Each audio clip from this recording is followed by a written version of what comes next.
All right, hello and welcome to our April 21st forum.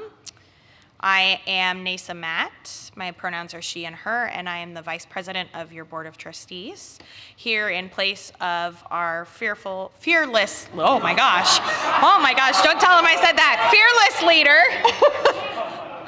Our president, Mark David Watanabe, right now is in Colorado at the Regional Assembly for the Unitarian Universalist Church. So I am here in his place, and we have a great forum for you today. So thank you for being here. We have lots of people online as well, and we're grateful for all of you taking the time to come and receive this information and learn more about what's going on in the life of MDUUC. So we're going to start with a chalice lighting.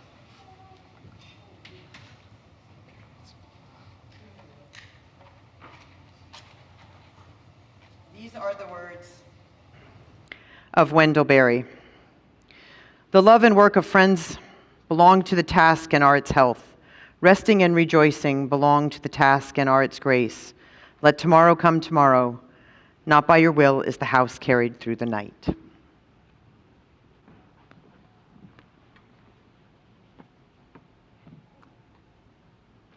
Next, we're going to take a look at our agenda for today. We started with our chalice lighting. Now we're reviewing our agenda. Next, we will read our covenant.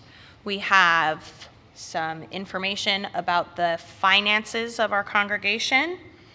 Then we will have a discussion with Reverend Rodney about calling him as a minister, a lead minister's report, and some closing words. So I'd like to invite Jana up to read our covenant.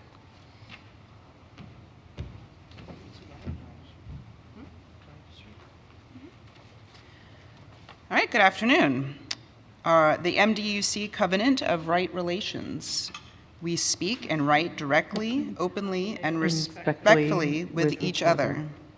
We support and encourage diversity within our congregation. We trust each other's motives and acknowledge that harm can still occur without malicious intent. We respect healthy boundaries. We honor community decisions. Thank you, Jana. Next, I'd like to invite up Sharon Solstice, our treasurer.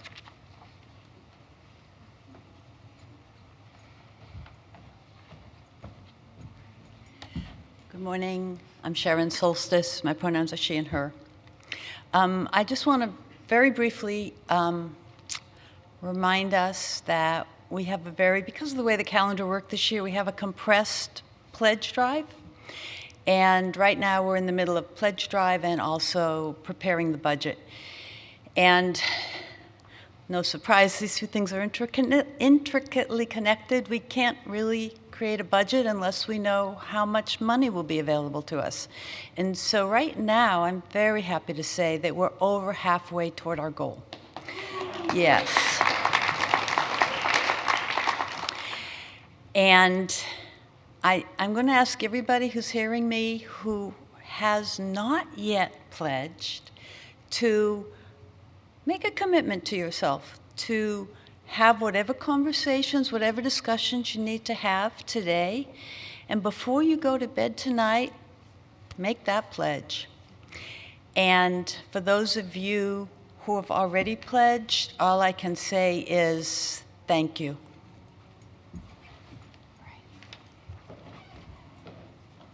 Thank you, Sharon.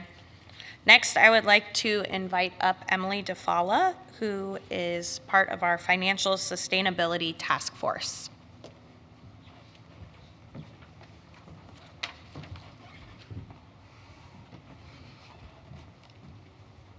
Hi there. I think we're supposed to have a slide, if I'm not mistaken. Okay. Is this the entire slide? This is our title, okay. I haven't seen the final one yet. So I want to just spend a moment of gratitude for the Board of Trustees.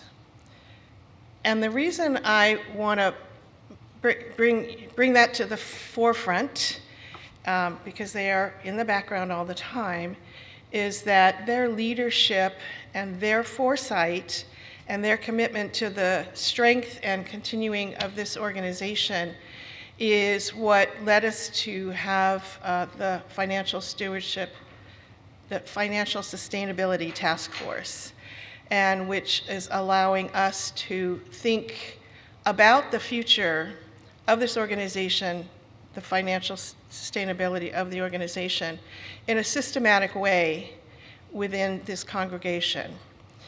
They already do a lot of work and commit a lot of their time and energy, and their willingness to take on the idea of sort of a seismic shift in a way of the way that we think about our finances adds a lot more work, but their commitment is what's going to allow us to sort of turn the ship and point us in the direction of financial sustainability. So I really want to point that out. And it could not have been more clear than when Kevin spoke this morning and talked about what contributing to the religious community that you're part of does for the contributor, instead of always looking at it from the perspective of what it does for the organization. And that really sums up in a nutshell a lot of what we want to be doing in the future around what's sometimes called fundraising, sometimes it's called resource development, but it's always focused on the resources that we need to continue to grow and to build a solid base for the future. And what Kevin was saying is that if we look at our work in organizing our stewardship pledge drive as an opportunity to allow us to look introspectively and consider what it means for us as individuals to support this community, we will always have enough to do what we need to do. There are enough dollars in our community to fund everything that we need to do. So going forward, the trustees, the board, I guess you call them, have already taken steps to implement the results of the task force and the report that we made last month. And part of that was the new communication you received about committing to pledge this year. And part of that was taking the time and spending some time thinking about how can we focus on pledge in a way that is going to be more meaningful for our community. Pledges, you can go ahead and go to the next slide. I have no idea what's on it, but or maybe not. Well, yeah. Oh, okay. Apparently, one slide went into 4 slides, but I'm not. Okay, so now we're at communication, education, responsibility. I'm actually not going to go through these bullet points because I don't think we have time to really do that. And I did want to just talk briefly about the board and what Kevin said. But one important thing is for going forward is that we are going to ask that all members of the community receive communication about our finances and the role that pledge plays in our overall sustainability, that we are both giving and receiving information from the community about how folks would like to be contacted, how often they'd like to be contacted, what form they'd like to be contacted in, and give feedback so that all of us build the plan together, and then all of us have stake in the plan, and that all of us then work the plan and make the commitments as a community, not as here we are and here you are and please give money, but rather let's take a look at what this means to us as a community and have conversation and involvement at every level. And then the most important thing is that we understand that If we do this, then we are providing our community the opportunity to fulfill the needs of the individuals to support the community. And that's what makes us strong and allows us to have the abundance that we need to go forward. So we did this big report. We did a lot of work, and we studied and we wrote, and we came up with a plan for the Financial Sustainability Task Force. And we have a lot of new ideas and plans for ways to get more money into our coffers. But the fact remains that pledge donations are the single most important part of our financial sustainability. We need to spend our time on that. We need to make sure it's a community-wide collective effort and commitment, and that it adapts in the future as we go forward to the times that we are now living in. So I welcome you all to the conversations we'll be having in the future, and hope that you enjoy the journey as much as we have had getting to this point where we're embarking on it together.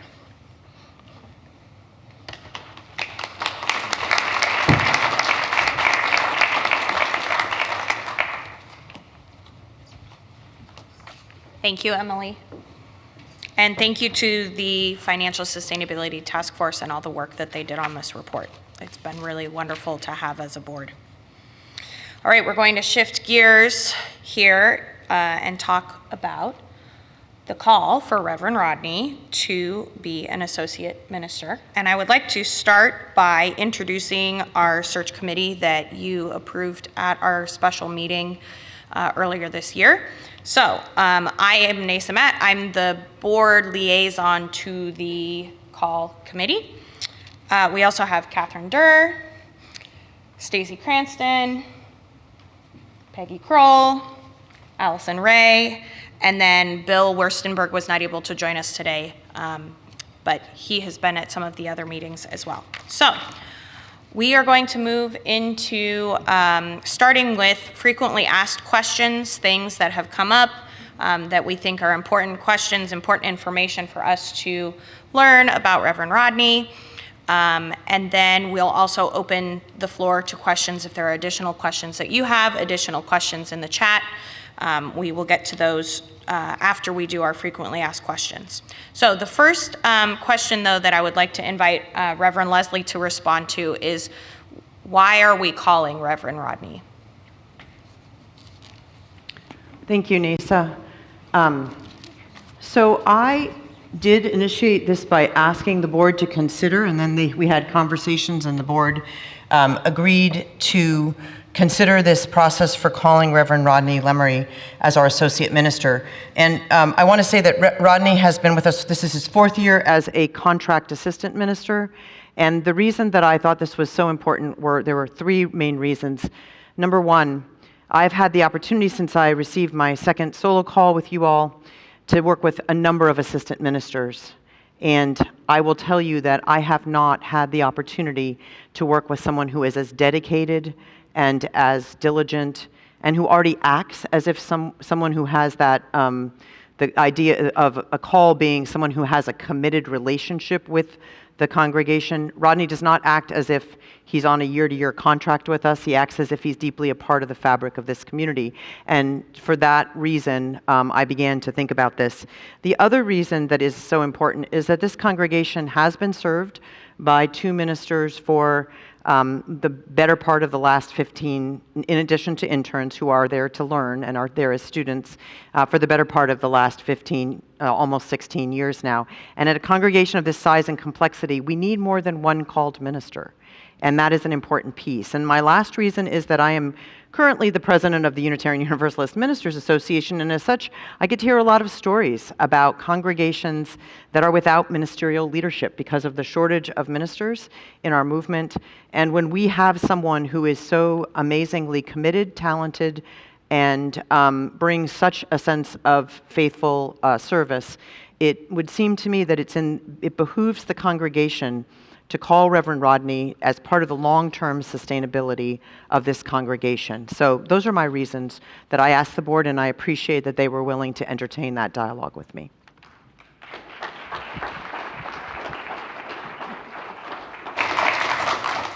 I'd just like to add one more piece to Reverend Leslie's from the board.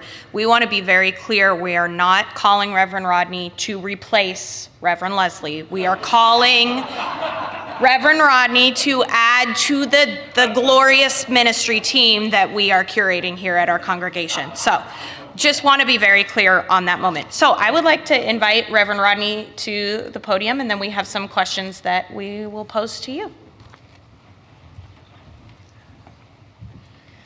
Reverend Rodney.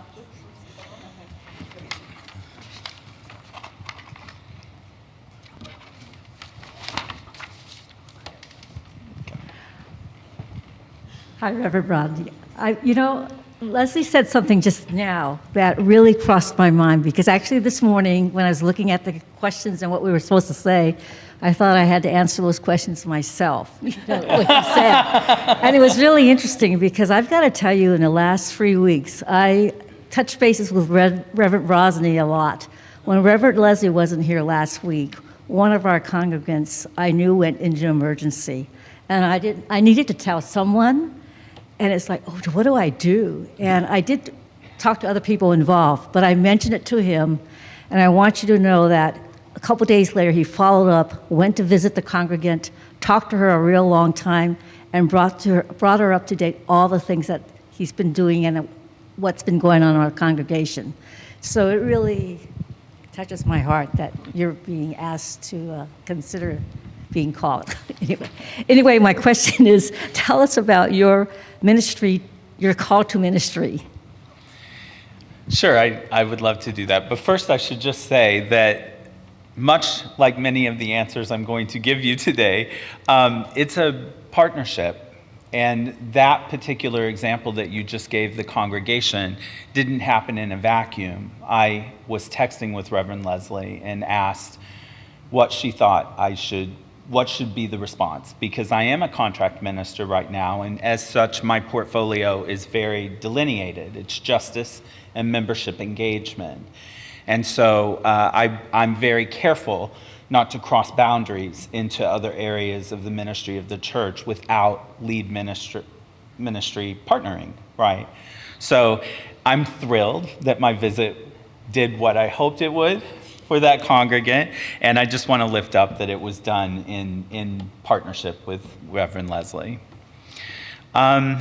So my call to ministry. So some of you may not know that this is my home UU congregation. So I started attending this congregation, I forget, 2007. I'm getting fingers in the audience. 2007 with my husband. And, I don't know. At this point, 7 years ago now, I was a consultant for a large pharmaceutical company, a small pharmaceutical company that got bought out by a larger consulting firm. And that seismic shift in my responsibilities at work had me really kind of flummoxed. And the world was starting to set fire to itself, shall we say, and I was having some existential issues. And so I went to my minister, Reverend Leslie, and I met with her and said, hey, something's wrong. I don't think I'm doing what I'm supposed to be doing in life, and I feel off-kiltered.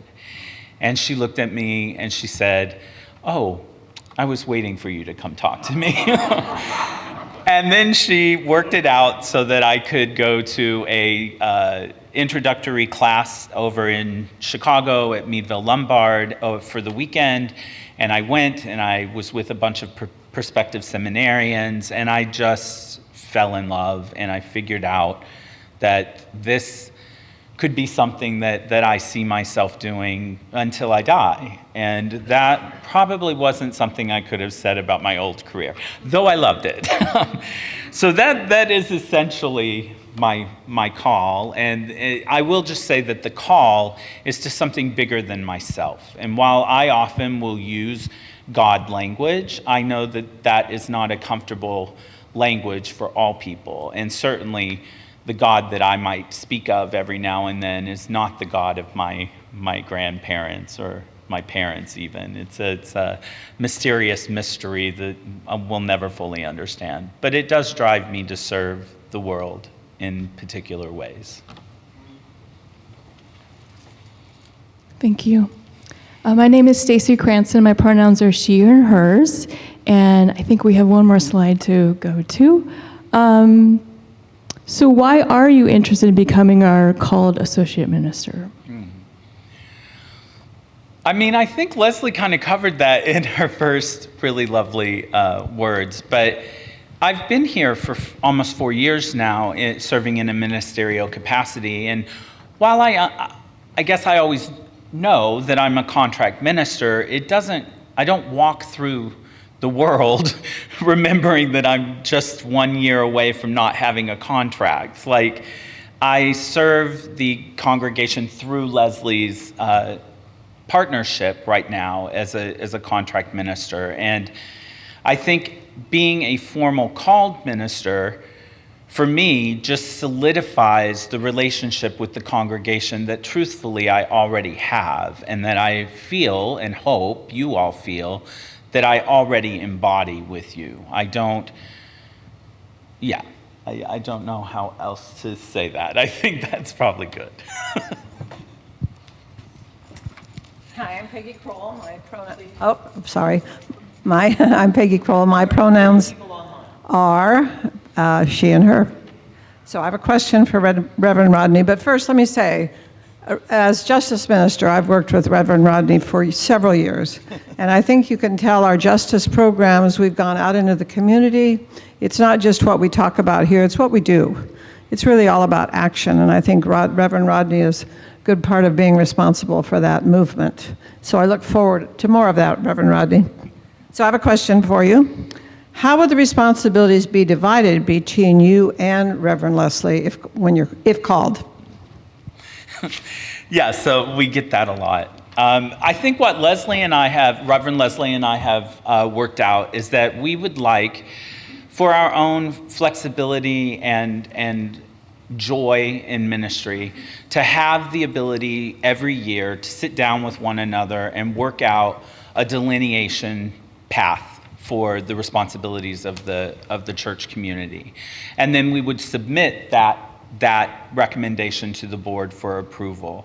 And that would then allow us to know what areas we would be primarily responsible for, but knowing that we would still engage in everything as a partnership, which again, we're already doing that. Like, you may not notice it, you may not see it, it may not happen because it's behind the scenes, but that is the way that we're already operating. So yes, I do most of the justice and membership engagement work, but there's not really a week that goes by where we're not talking to each other about some justice or membership engagement thing that needs a little more tender, loving care from both of us rather than just one of us.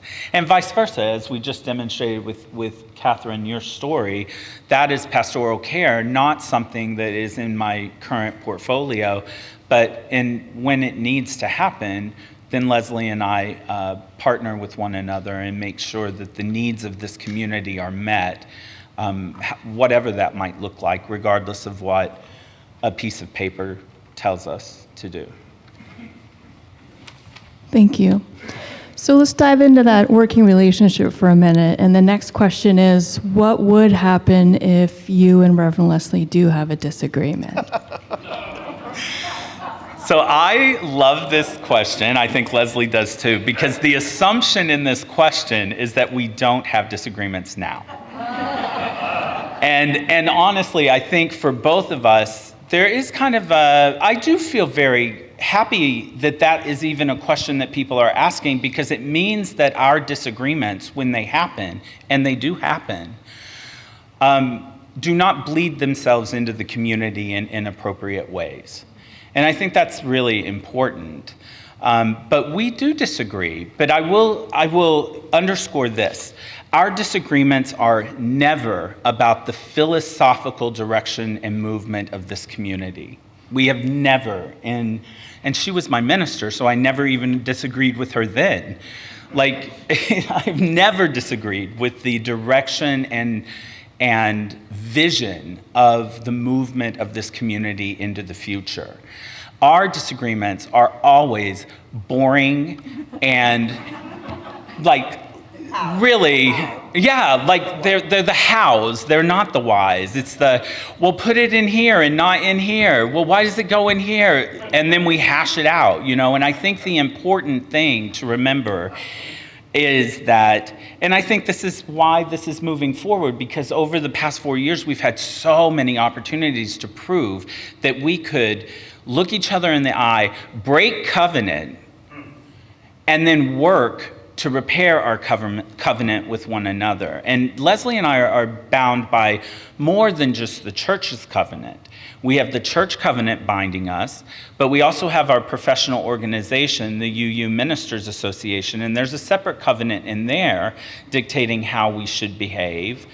Not dictating, we agree that this is how we should behave with one another. And then she and I, when I first started, created our own personal covenant between one another about how we would operate in this space together. So, and you know, sometimes maybe we just break one of those covenants, and sometimes we break all three, and then we sit down and we come together and we repair it. And why? Because that's the secret of our faith. We're a covenantal faith. Like, the whole point is knowing that covenants are there to break and are meant to be broken. Whether we like it or not, whether it's comfortable or not, it's not. It's never comfortable. It's full of discomfort. But that's the power of our faith. Like, it's the whole reason I'm a UU, is I believe in us. I believe that we can break things and we can work to repair those things together in ways that still allow us to uplift the vision and mission of this collective group of people. Hello, so I'm Allison and my pronouns are she or they. My question for you is, what is one thing about your work with MDUUC to date that people may not know? Yeah, so I think that I don't talk about a lot of my membership engagement work, but I partner with Jen, our church administrator, in most of the, I mean, maybe some of you wouldn't find it boring. Some of you are techie people too. I'm looking at a couple of you in the room. But it's technical. It's like, oh, the database and what field goes here and how do we automate this to make this happen? And so I do a lot of that membership engagement, membership database work with Jen. And, you know, it brings me a little bit of joy. I like being able to do some of that techie thing. And that also includes the letters that go out that welcome new visitors, or letters that go out to ask friends to attend maybe the 102 class or the 101 class if you haven't already. So it's a lot of the behind the scenes, maybe membership engagement work. Well, thank you very much. Now we are, yes, lovely. All right, now we are going to open up for other questions, and I will bring you the microphone.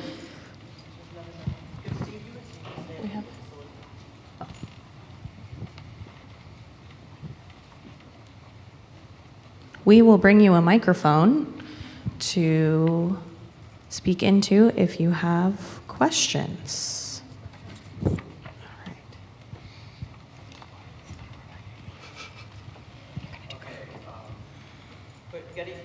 We have 30 people online. Tongue firmly in cheek, as a fellow recovering Baptist, can you tell us how and why you feel guilty answering the call to be an assistant minister at MDUUC? Why I feel guilty? Oh, you're assuming that I still have any of that Baptist guilt left over. My UU faith has eradicated that guilt. I no longer have it. All right, we have another question in the back. Please state your name and pronouns before you begin. Caitlin Hart-Sheher. I think, Reverend Rodney, you're not with us full time at this moment, and I'm wondering if you would increase your hours and gifts to us if you're called. Yeah, I mean, I think that will depend on the finances of the congregation. But remember what I said, like, I have not been acting as a contract minister. I'm going to say something that might not be okay, but I'm going to say it anyway. I really haven't been acting like a contract minister for the past 4 years, or a couple years at least. COVID happened, the need was there. It's not like I met with Leslie and said, I cannot work past 20 hours this week. Like, we did not ever have those discussions. My choice, not hers, mine. And that's how I still operate today. I keep 2 days a week as Sabbath for me. One of those that I keep a non-communication Sabbath, which is Monday. So I will not respond to phone calls or emails on Monday. And then I'm off usually also on Fridays to kind of take a breath. But Fridays are my kind of, I don't know the phrase, fudge date, where I'm just like, oh, maybe I'll work, maybe I won't work. But it's a little, I don't know if that answers your question, Kate, but it's dependent on the pledges, and yet the needs arise, and I think we understand that, especially, again, as called ministers, there is an expectation of service, and you can't control when people pass away, or you can't control when people get sick. And so those types of things have to be worked into a schedule. Maybe it means, for example, 1 week I'm working 50 hours, and the next week I only work 20. Or Leslie and I have been working that out. Again, I don't know if that's a rambling answer for that. Yeah, that's helpful. Okay. It looks like we have a question on the chat as well. We'll do Inga first and then the chat. Sorry. I actually have more comment than a question. I have appreciated your sense of humor and your honesty all this time already, Rodney, and I'm really looking forward to having you as a called minister. And my comment is actually for everybody else. That's why the pledge drive is so important, because it gives a solid baseline that the board can budget payroll with. And if we all want Rodney to be able to work for us, I say go forth and pledge and be generous. Thank you.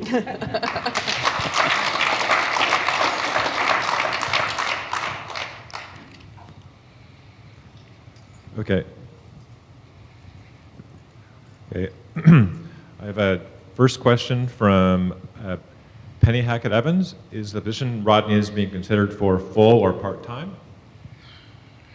Yes, so I think we kind of covered that. It would be dependent upon the pledge results. And next question from Norman Mates. Hope I pronounced your name right, Norman. Rodney, what is spirituality to you, and what is spiritual work? What was the first part? What is spirituality to you, and what is spiritual work to you? Oh, wow. It's Norman Maedis. Yeah. Maedis. Well, I personally see spirituality as a personal thing. It's how you choose to embody the space between what we know and what we don't know, right? Or the God of the gap. And then what is spiritual work for me is so interesting, because I think before seminary, I would have restricted my answer to just the things that happen within this community on Sunday. And after seminary and learning our rich history as a faith tradition, and just being exposed to all of our community partners who are out there every day, like Hope Solutions and the UUSC and others in our midst, Winter Nights. They're doing spiritual work every single day of the week. They may not frame it as that, but I think of it as spiritual work, which is how do we provide people spaces to access the time and the reflection needed to kind of think about their own spirituality. You can't do that if you're hungry. You can't do that if you're worried about rent. You can't do that if you have nothing but your car to live in. So working with these organizations and partnering with them and seeing the work that they do in the community and providing our community the opportunity to get involved in that, I think that for me is the spiritual work. It is giving everyone the ability to think about what exists for them between what we know and what we don't know, and then how do we afford that opportunity to everyone else to have that luxury of being able to see that there's so much more to life than just the worry of rent or food.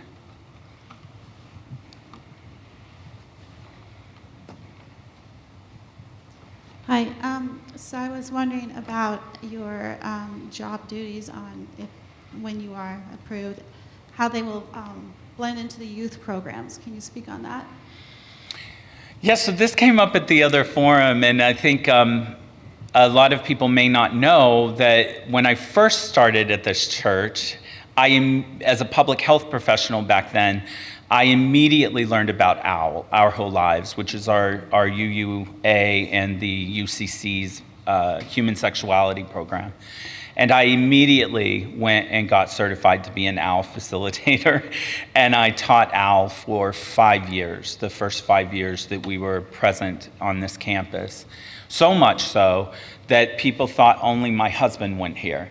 And so after my 5th year of teaching, I stopped and started coming to Sunday service and would always get the red cup at coffee hour because people just assumed I was a new visitor, but I had been here for 5 years.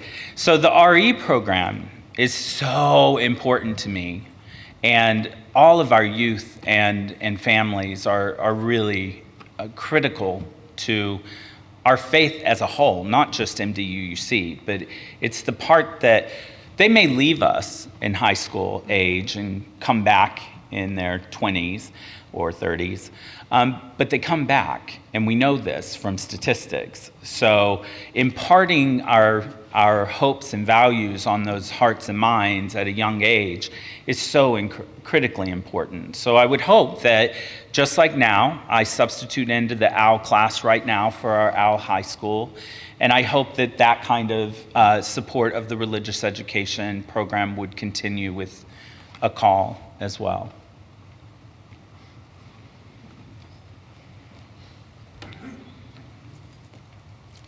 Other questions that folks have, either online, you can put it in the chat, or in person, show us a hand. Please remember to introduce yourself before you start speaking so our friends online know what's going on. Caitlin Hart, she, her again. I was just wondering, Reverend Rodney, do you anticipate having kind of a different identity or perspective as a called minister and your relationship, not just to this congregation, but to the UUA kind of changing in any way? I mean, I think if we're talking just pure professionalism, then yes, there's a shift. That's why the title shifts. It shifts from assistant to associate.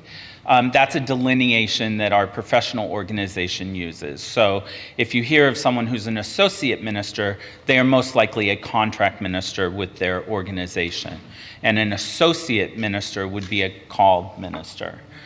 So there would be a professional shift there, but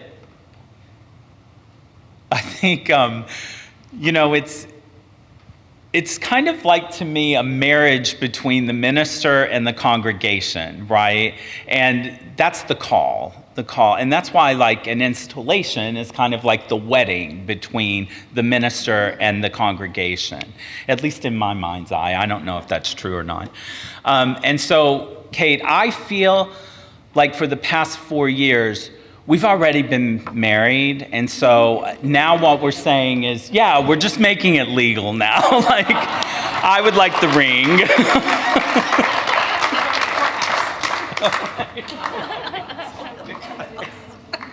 Kate Newkirk says domestic partners. Oh, that's right, domestic partners. Domestic partners, Kate Newhart says. Other questions? I'm going to hand it to you. It's your question. Okay, hi, hello again. So you have fielded a variety of questions today. Is there any question that hasn't been raised today that you would like to address? Any questions that hasn't been asked? Anything you'd like to share? I mean, I think maybe I would just turn to Leslie and say, is there anything, especially about partnering, that you would add or that you know? All right. Not even. We're not gonna have an argument. Right. I was just about to say, are you gonna ask about it later or no?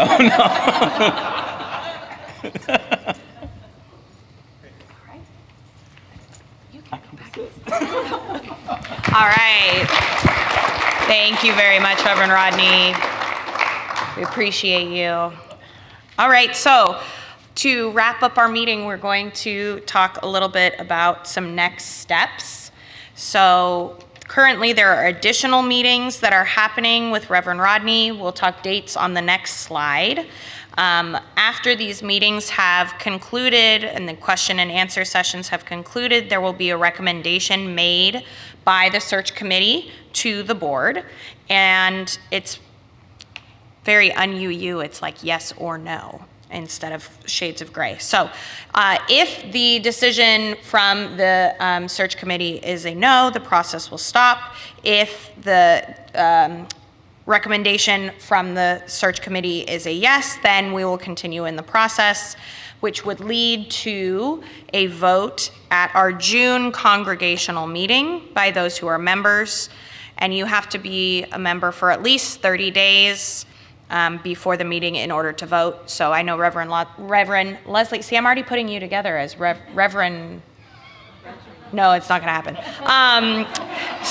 As Reverend Leslie mentioned at the service this morning, our May Sunday for signing the membership book will be the last available Sunday to sign in order to vote at our June meeting.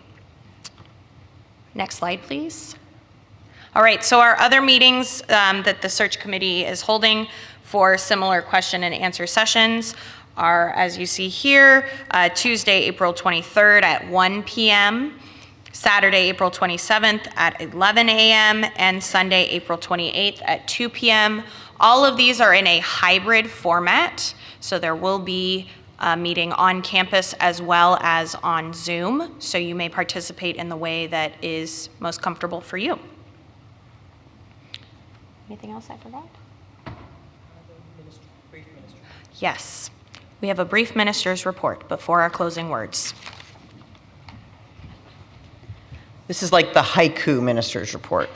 So, very brief. I just wanted to mention a couple things while we're at a congregational forum, and one of them is that we are going to, last year you remember that we said goodbye to Mark Tuning, our music director of 20 years, which was a long time.